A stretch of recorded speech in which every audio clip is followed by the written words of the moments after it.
The other thing that I came away thinking after sort of digesting and processing that figure of 31,000, if nothing comes from this, something is so wrong.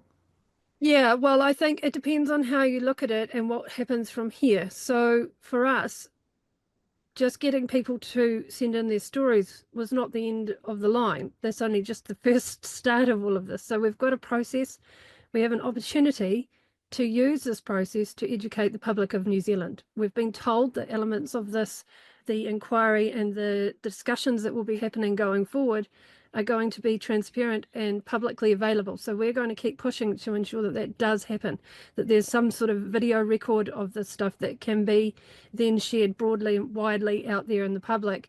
And that is where all of the listeners and our audience comes into all of this, because it is up to us to take what comes out through the process of this inquiry, to push it out, to make sure it gets underneath the eyes and ears of all of the rest of the public. It's an opportunity for us to leverage it.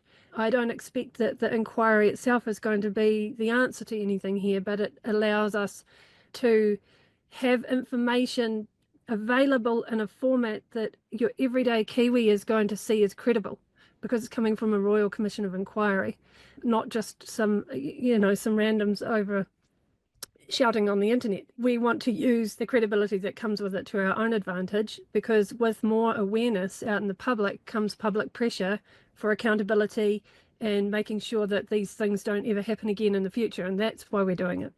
What about justice, though?